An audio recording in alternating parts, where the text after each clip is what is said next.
अब इनके गुरुओं ने एक मीटिंग की, राधा स्वामी, धनजी सतगुरु, जय गुरुदेव, इन सब ने मिलकर आगरा।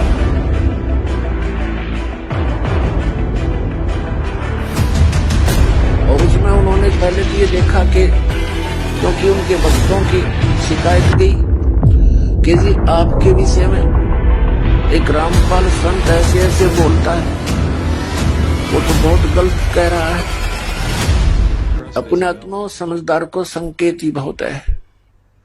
इन महापुरुषों को सचखंड का कख भी पता नहीं ना, सतपुरुष के बारे में जानकारी, और इतना टोल जोड़ कर काल के मुंह में झोंक दिया, करोड़ों व्यक्ति फूंक दिए, इस काल के जाल में डाल दिए इन्होंने, और अब भी ना मानते। अब इनके गुरुओं ने एक मीटिंग की, राधा स्वामी, धनजी सतगुरु, जय गुरुदेव, इन सब ने मिलकर आगरा में। और उसमें उन्होंने पहले तो ये देखा कि क्योंकि उनके भक्तों की शिकायत गई कि जी आपके विषय में एक रामपाल संत ऐसे ऐसे बोलता है, वो तो बहुत गलत कह रहा है। उन्होंने मीटिंग की, हमारी यहां से सीडी ले गए, वो उन्होंने सीडी देखा और सबको वहां बुला लिया। 600 एकड़ जमीन किराए, पहली जनवरी की बात है, 2012 में जनवरी में, और खड़ी फसल का मुआवजा दे दिया। और ये सब जगह मुनादी करवा दी कि सबने आना है, गुरुजी एक नवी गल दसेंगे। तो इस श्रद्धालु तो पहुंच जाते हैं, पता नहीं क्या फार्मूला और बताओगे भक्ति का। कई लाख व्यक्ति इकट्ठे हो गए, 600 एकड़ जमीन, उत्तराखंड जमीन, करोड़ों आदमी आ जाए उसमें। पहले तो उन्होंने डिस्कस किया कि रामपाल का क्या करें इसका। अब रामपाल का क्या करेंगे, पहले तो अपनी किताब न फूको इनने, जब रामपाल का करियो कि मैं करोगे थे। तुमने लिख रखी, तुम्हारे प्रवचन तुम्हारा ही ज्ञान दास तो पढ़ कर सुनावा है भाई, पुस्तक मोल ले रखी है, आप पढ़ो औरों को पढ़ाऊं, देखो ये महापुरुष ऐसा ज्ञान देते हैं।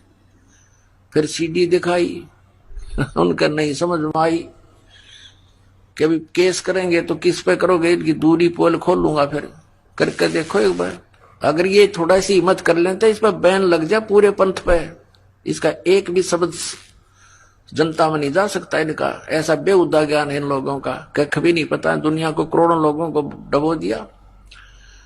फिर उन्होंने नवी गल ये दसी सबको कि किसी की पुस्तक नहीं पढ़ना और किसी की सीडी भी नहीं देखना, वो नहीं लेना। ये नवी गल दस का सबका थपकी मार के भेज दिए। अब वो श्रद्धालु बेचारे वो इन्हों सोचे गुरुजी का आदेश हो गया, हमने किसी की पुस्तक नहीं पढ़नी। उनको इन्हों ना पता, ये काल के जाल में बांध दिए, तो कति के ठड़ी बांध के धर दिए और झोंक देंगे उनके अंदर। ज्ञान पढ़ने में क्या दिक्कत, हमारा भी पढ़ो और उनका भी पढ़ो, हमारा भी सीडी देखो उनकी भी सीडी देखो, तब निर्णय होगा कहां जा रहे हो तुम। तो कहने का दास का तात्पर्य ये है कि इनके पास न तो कोई ज्ञान है मंत्र 500 काल के, और ये सिरसा वाले सच्चा सौदा वालों ने थोड़ी सी भिन्नता कर ली। किसी ने कह दिया होगा कि ये तो ज्योति निरंजन, ओंकार, ररंकार, सतनाम आदि ये तो सारे ही काल के जाप है, सतपुरुष का तो जिक्र भी नहीं इसमें। तो इन्होंने अपनी सूझबूझ से कि लोग नो ना कहेंगे ये काल के नाम हैं, 3 नाम चला दिए, सतपुरुष, अकाल मूर्त, शब्द स्वरूपी राम। और यूं कहते हैं किसी को बताना नहीं। अब श्रद्धालु तो ऐसे होते हैं भाई नहीं बताना। अब ना बताने का कारण क्या होता है वो बताएगा दास आपको।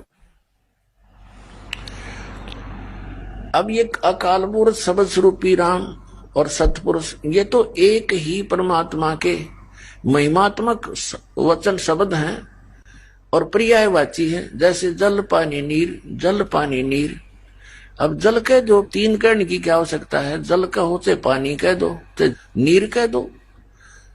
जल पानी नीर कहने से मोक्ष हो जाएगा, यानी सतपुरुष काल मूर्त सब स्वरूपी राम ये रटते रहो, नहीं। उसको तो हमने खोजना है, पाना है, जिसको सतपुरुष कहते हैं। जैसे जल है, जल को तो हमने पाना है, वो कितना आवश्यक है हमारे जीवन के लिए, तो वो कैसे मिले? ये प्रोसेस अलग है, ये प्रोसीजर न्यारा है। बोकी लाओ, पाइप लाओ और फिर बोकी मारो।